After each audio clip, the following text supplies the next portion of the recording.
Employees కూడా వస్తున్నారు. ఈరోజు ఏమంటున్నారంటే మీరు అన్నట్టు వీళ్ళు కావాలని వీళ్ళు కొంతమంది నిరుద్యోగులు ఉన్నారు, వీళ్ళకి ఉద్యోగాలు లేక బీఆర్ఎస్ తొత్తులు బీజేపీ తొత్తులు ఉన్నారు. ఈరోజు వేస్తున్నటువంటి పిటిషన్ వాళ్ళు అంతా ఉద్యోగస్తులే ఉన్నారు.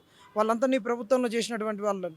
నువ్వు రాకముందు నీ ప్రభుత్వం ఈ తెలంగాణ గడ్డ మీద లేనప్పటి నుంచి బీఆర్ఎస్ ప్రభుత్వంలో 10 ఏళ్ల సంది ఉద్యోగులుగా ఉన్నటువంటి వాళ్ళు కూడా ఈరోజు ఈ ప్రభుత్వం చేస్తున్న దాష్టికాల మీద, టీజీపీఎస్ చేస్తున్న మోసాల మీద ఈరోజు కేసులు వేస్తారు. మేము ఒకటే అడుగుతున్నాం, కాంగ్రెస్ ఇది మీకు సంబంధించిన విషయం కాదు. ఎవరి విషయం? ఇది పబ్లిక్ సర్వీస్ కమిషన్ విషయం. పబ్లిక్ సర్వీస్ కమిషన్ మేము అడిగితే మీరు ఎందుకు వస్తున్నారు? మీరు చేయాల్సినటువంటి అంశాలు ఎక్కడైతే మీరు పోస్టులు పెంచాలో అక్కడ అడిగినప్పుడు పబ్లిక్ సర్వీస్ కమిషన్ అడగంటారు. ఎక్కడైతే డేట్లు ఎక్స్టెండ్ చేయాలనో అప్పుడు పబ్లిక్ సర్వీస్ కమిషను మేము ప్రభుత్వ పెద్దలతో మాట్లాడుతూ ఉన్నప్పుడు, ప్రభుత్వ పెద్దల కాడికి వచ్చినప్పుడు అది రాజ్యాంగబద్ధ సంస్థ, మాకు సంబంధం లేదు, డేట్లు పెంచే కాడ మమ్మల్ని ఎందుకు బదనాం చేస్తారంటున్నారు. ఈరోజు పబ్లిక్ సర్వీస్ కమిషను ప్యూర్గా ఫెయిల్ అయినప్పుడు, అట్టర్ ఫ్లాప్ అయినప్పుడు, పబ్లిక్ సర్వీస్ కమిషను తెలుగు యొక్క ప్రశ్నార్థకంలోకి వేసినప్పుడు దాని జీవితాన్ని, దాని గురించి అడిగినప్పుడు ఈ కాంగ్రెస్ వచ్చేందుకు మమ్మల్ని నిలదీస్తున్నది. మీరు బీఆర్ఎస్ వాళ్ళ చేతిలో, బీజేపీ వాళ్ళ చేతిలో ఉన్నారని ఎందుకు అంటున్నది? ఇది రాజ్యాంగబద్ధ సంస్థ.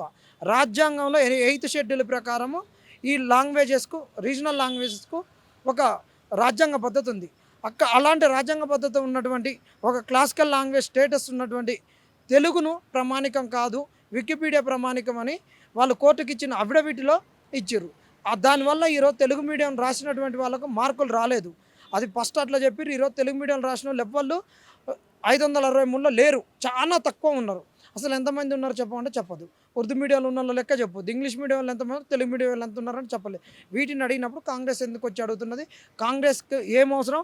కొంతమంది కాంగ్రెస్ నాయకులు వచ్చి మాకు చెప్పులతో కొడతామని ఎందుకు అంటున్నారు? కొంతమంది వచ్చి చదువు రాని వాళ్ళు తిరుగుతున్నారని ఎందుకంటారు? కొంతమంది తిన్న బిర్యానీలు అరగక తిరుగుతున్నారని కాంగ్రెస్ వాళ్ళు ఎందుకు అంటున్నారు అని మేము కాంగ్రెస్ వాళ్ళని నిలదీస్తున్నాం. ఇది టీజీపీఎస్ నిరుద్యోగుల మధ్యలో జరుగుతున్నటువంటి వారు. ఇది మేము టీజీపీఎస్ నిలదీస్తాం. టీజీపీఎస్ రాజ్యాంగబద్ధ సంస్థ కాబట్టి కోర్టులో తెలుసుకుంటాం. మీరు కోర్టులోకి రాకు. మేము కోర్టులో తెలుసుకుంటుంటే మా వ్యక్తిగత విషయాలు కావాలని టీజీపీఎస్ అడ్వకేట్లు మమ్మల్ని ఎందుకు అడుగుతున్నారు? మమ్మల్ని ఎందుకు భయభ్రాంతులకు గురి చేస్తున్నారని టీజీపీఎస్ని కూడా సూటిగా ప్రశ్నిస్తున్నాం. ఈ రెండు కనుక మీ వైఖరిని మార్చుకోకుంటే రాజ్యాంగబద్ధ సంస్థ నువ్వు అతీతం ఏం కాదు. ప్రజలు ఓట్లేస్తే కాంగ్రెస్ వచ్చింది. కాంగ్రెస్ నువ్వు నడిపిస్తుంటే నువ్వు ఒక్కోకు. రాజ్యాంగంలో వీ ద పీపుల్ అని ఉన్నది. నేను we the public service commission, we the TGPS అని రాసలేదు రాజ్యాంగంలో. అది గుర్తుపెట్టుకోవాలి పబ్లిక్